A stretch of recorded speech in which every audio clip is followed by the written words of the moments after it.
Hello and welcome to another edition of ChinnyVision. Can anyone smell something? It smells like burning rubber.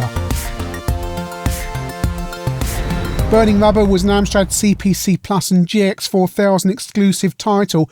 It was the game that was bundled in with the system, and we're going to be running this on Amstrad CPC 464 Plus, a real machine kindly donated to us by Craig's Bar and Fat Bob.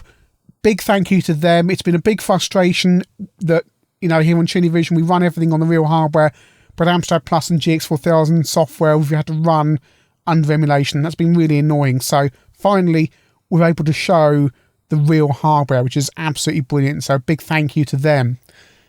But I think first of all we should look at WEC Le Mans, which is quite relevant to Burnin Rubber.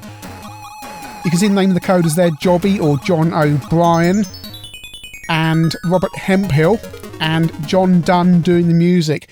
All these people coded Burnin Rubber, and in effect what you're looking at with Burnin Rubber is WEC Le Mans 2, an unofficial WEC Le Mans 2, but it's a 24-hour race where you race through the night.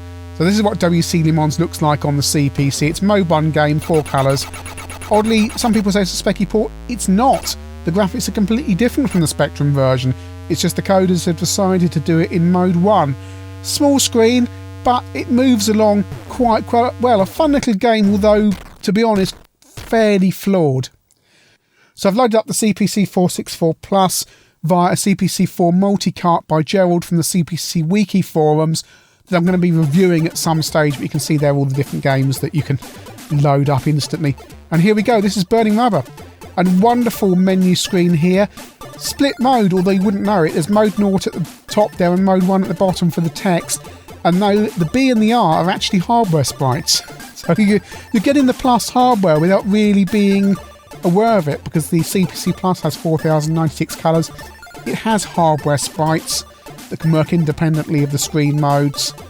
And it also has DMA sound, and this is running in the background here, though what it means is the sound chip has direct access to the memory like in the ST, so you don't get slowed down with lots of things going on the screen. And there's a nice track screen here on Burnin Rubber as well. It's usually silent, and you can see, there you go, John O'Brien, the programmer.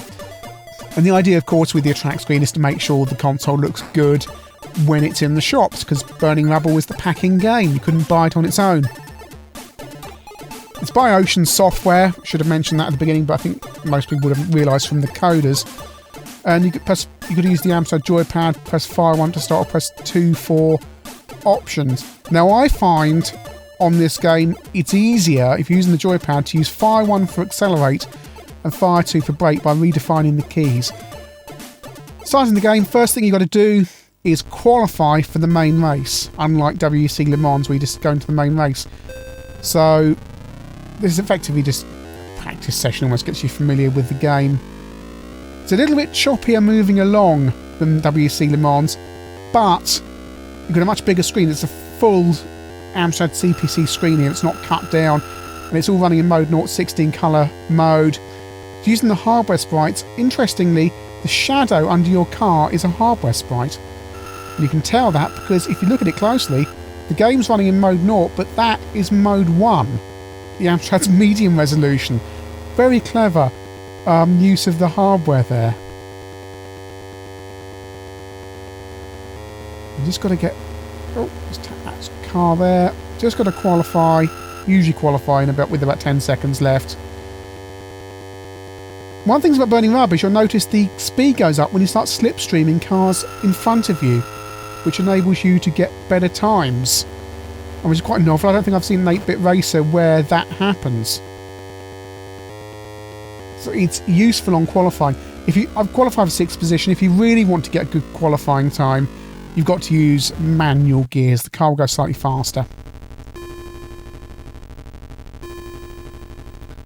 Off we go. One thing I'll show right at the end of this video is what happens in this game if you sit at the start-finish line without passing it at the start. The end screen, where it shows you how far you've got in the game, gets to lap 4 and then just goes on forever until you get to hear the cool little tune that plays.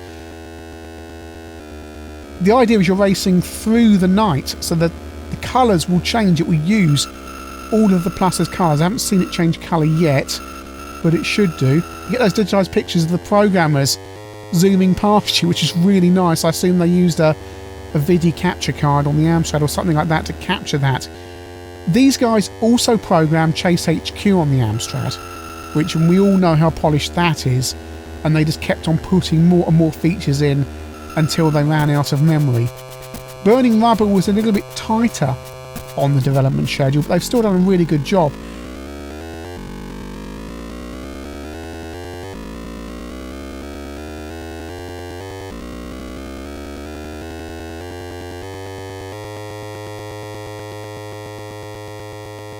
Years ago on Usenet on Compsys Amstrad 8-bit, Cliff Lawson of Amstrad, who was instrumental in many of the, or nearly all of the machines from Amstrad from the 664 onwards, told a story that the cartridge had to be produced very early in order to be ready for the machines, and the deadline was so tight they had to go up to Ocean, stand over the programmers while they were putting finishing tweaks so that you could grab the code off them, drive it back down to London and get it sent off to the Far East to get turned into cartridge form.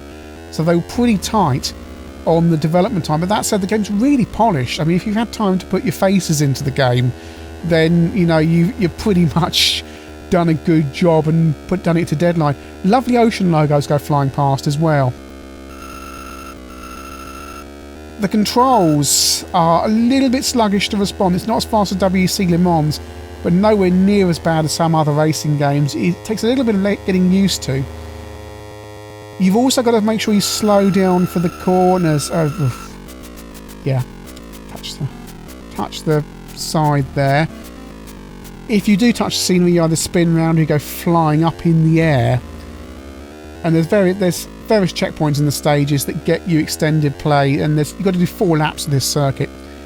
Lovely tunnels that remind you of Chase HQ, and if you touch the sides you get little sparks flying off, and when you touch the other cars you get little sparks flying off as well. Adverts for Special Criminal Investigations Chase HQ flying past, and unfortunately we know the sad story about that on the Amstrad, that sadly it wasn't produced by the guys who produced Chase HQ1 and Burnin Rubber. It got produced by some other coders and it was rubbish, and in fact the cartridge is incredibly rare, to the point where there's no videos of that on YouTube. I think there's only a few copies floating around. Oh, just avoided a crash there. Colours really changing now. It uses the full colour palette, so it's not just the sky changing, everything changes as it gets darker. It's absolutely beautiful. There's nothing like this on 8-bits. There's nothing like this on 16-bits. I can't think of anything where the sky actually changes. Oh, be careful in this tunnel. There's always a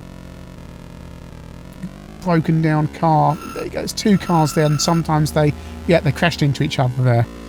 And the opponent cars can crash into each other. You've really got to watch yourself, because they will crash into each other and you hit them and you go flying. So and that becomes more prevalent as the game goes on. Right to a corner here. Go around this corner. Avoid him. Into the tunnel. You do have to slow down the corners. This is not a racing game where you can fly flat out. And you're going uphill here, you can tell, because there's a real sense, like Chase HQ, that you're going up and down. It's so nice for an 8-bit game. It's the culmination of all the work these guys did on WEC Le Mans and Chase HQ. And it's a shame they had to move on to the 16-bit systems, because, you know, what else could these guys have squeezed out of the humble Z80? Really getting orange now. Oh, there's a car. They got to slow down again. Oh. And the game remembers, if you overtake a car then slow down, the cars come up from behind you again. And there's so many racing games on the 8-bits where that doesn't happen. This should be the start-finish straight onto lap 2 of 4. Flying down here now. To finish all 4 laps, you can't crash. You cannot crash at all. The game, it is that tight. I'm incredibly out of practice on Burnin Rubber. When I had my GX4000, or thousands rather, all 4 of them, I could get to about halfway around level 4, or lap 4, sorry, before it was too much. You really have to not only race an absolutely perfect race without crashing, but you've got to go fast enough the entire time. You do have to have a little bit of luck on your side as well. Oh, just avoided him. Round past him as well. You see what I mean? Those cars crash into each other. You really have to be on the ball. And as it gets darker, you've really got to be paying attention, because when it gets into the night stages, you can't see very much at all. Although the night doesn't last for very long. It's... Oh no, with 4 seconds to go, am I going to go through the checkpoint? I do. There is no way I will make the next checkpoint. No way at all.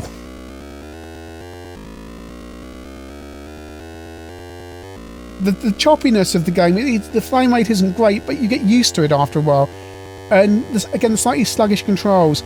I've had to try several... I've had a couple of practices on this beforehand. I've had to try several different control methods, or two. I tried the GX4000 pad, which was hateful as ever. Oh, get around this corner. You can bounce off those tyres, by the way, but you have to time that exactly right. I tried the GX4000 pad, that was hateful. Tried my cheetah bug, which I thought would be good, but that was hateful as well. Then I tried my Power Play Cruiser, that was no good. And then I tried my Zip Stick, which I'm on now, and that is good. So, it's a question of finding out what works for you. I'm surprised the bug was rubbish, I have to say. I thought it'd be more precise than that, but it really was pretty poor on this game. 2 seconds to go, 1 second. Oh no, too many cars. Too many cars. I assume the little smiley logos are references to acid house parties, which were big at the time. Time to the pits, and here we go. Lovely tune on this screen here. There's also a lovely tune on the high score table as well. And nice graphics. And Burnin Rubber's a fantastic game. It really is.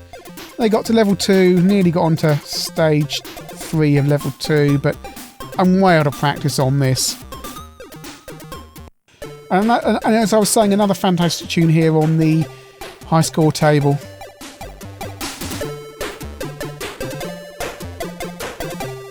Burnin Rubber wasn't ported to any other systems, although there's a ST and Amiga game called Burnin Rubber, which uses some of this same artwork in the advertising, interestingly enough, but it's not the same game. So it only exists on the CPC Plus and GX4000, and as I was saying, it's effectively WEC Le Mans 2, unofficial WEC Le Mans 2. Ocean have done a really good job of showing off what this system could do. It's not up there with Pang, sure, but it's a really good pack-in game for the system. The Ocean have done a really good job on it. I certainly enjoyed it when I got this Christmas 1990, and I played it and played it and played it. And when I got WEC Le Mans later on budget, I thought, yeah, that game's nowhere near as good. Burnin Rubber has a number of features that simply aren't commonplace on 8-bit systems.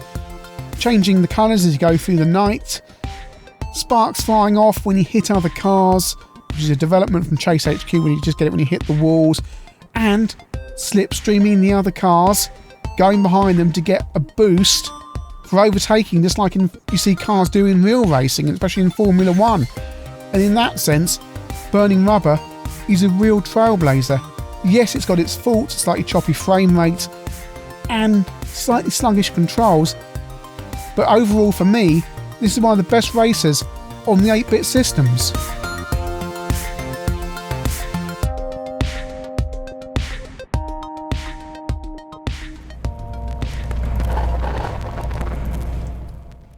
A little bonus here for you right at the end. This is what happens when you sit on the start-finish line and it goes into an infinite loop on the race progress screen.